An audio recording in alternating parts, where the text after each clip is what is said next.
শুভ সকাল বন্ধুরা, কেমন আছো? আমি কিন্তু সকাল সকাল চলে এসেছি ঠাকুরনগর প্ল্যাটফর্মে। আর সেখান থেকে ধরে নিয়েছি তোমার বনগাঁ। আর গন্তব্য হলো প্রথমত শিয়ালদা, দেন তারপর থেকে কিছু খাওয়া দাওয়া করতে হবে, কারণ খাওয়া দাওয়া করে গায়ের জোর বাড়িয়ে নিয়ে আবার কিন্তু উঠতে হবে আরেকটা ট্রেনে। হ্যাঁ, আজকে আমাদের ডেস্টিনেশন হলো তোমার ডায়মন্ড হারবার লোকাল।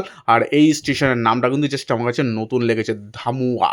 যাই হোক, স্টেশন থেকে এরকম সুন্দর থেকে একটা চিকেন প্যাটিস খেয়ে নেওয়ার পরে বাইরের এরকম দৃশ্য দেখতে দেখতে কিন্তু আমি চলেছি তোমার ডায়মন্ড হারবারের দিকে।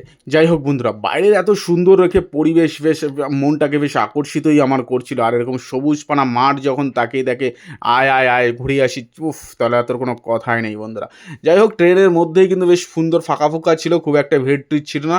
তাই নিজের মনে করে বেশ সুন্দর সুন্দর করে একটুখানি পোজ পাস দিয়ে নিচ্ছিলাম। আর দেখতে দেখতে কিন্তু পৌঁছে গেছিলাম আমি একদম ডায়মন্ড হারবার স্টেশনে। হ্যাঁ, একদম আজকে কিন্তু কোনো উদ্দেশ্য নেই, একটা সেমিনারের উদ্দেশ্যে কিন্তু যাচ্ছি এই ডায়মন্ড হারবারে। কিন্তু যেতে যেতে কিন্তু আমার প্রচণ্ড খিদা পেয়েছে। দেখি এখানে তো অসাধারণ খাবার দাবার। হ্যাঁ, আর তোমরা কিন্তু জানো সেলিম ভাইয়ের কিন্তু এখানে সেই ঝালমুড়ি মাখা কিন্তু অবশ্যই ডায়মন্ড হারবার বিখ্যাত। তোমরা কিন্তু অবশ্যই ট্রাই করো। যাই হোক, আমি ট্রাই করিনি, তাই আমি সুন্দর দেখে একটা রোল খেয়ে নিলাম। আর রোল খাওয়ার পরে অটো ধরে কিন্তু চলে এসেছিলাম ডায়মন্ড হারবার ওম্যান ইউনিভার্সিটি। সেখানে এসেছিলাম বিজন স্যার, আরও ছিলেন অনেক স্যার। যাই হোক, এখানে আমাদের সেমিনার পর্ব কিন্তু চলছে। আর এদিকে কিন্তু সূচনায়ন শুরু হয়ে গেছে তোমার গান দিয়ে। বা তারপরেই কিন্তু বিজন স্যারের তোমার বক্তৃতাটা শুনে তারপরে কিন্তু যথারীতি আমাদের লাঞ্চের টাইম হয়ে গেল।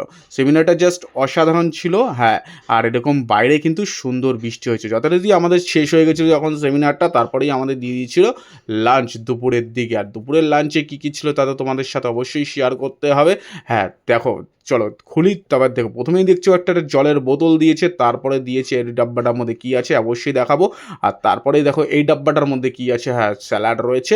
আর উপরে দেখো জাস্ট ফ্রায়েড রাইস। উফ উফ ও কীরকম লাগছে দেখো বন্ধুরা, উফ, জাস্ট অসাধারণ, জাস্ট অসাধারণ। তারপরে এটার মধ্যে রয়েছে কি জানো, গরম গরম টেস্টি টেস্টি তোমার চিলি চিকেন। ও হো হো, ফ্রায়েড রাইসের সাথে একটা চিলি চিকেনের কম্বিনেশনটাই জাস্ট অসাধারণ ছিল। আর তারপরে সাথেই কিন্তু ছিল একটা সুন্দর দেখে এরকম মিষ্টি দই। হ্যাঁ, এরকম দুপুরবেলাতে এরকম সুন্দর সুন্দর চিলি চিকেন, এরকম ফ্রায়েড রাইস, স্যালাড আর মিষ্টি দই পেরে দেবো, কোনো কথা হবে না। আমি জাস্ট হাপুড় হুপুড় করে খেয়ে নেবো।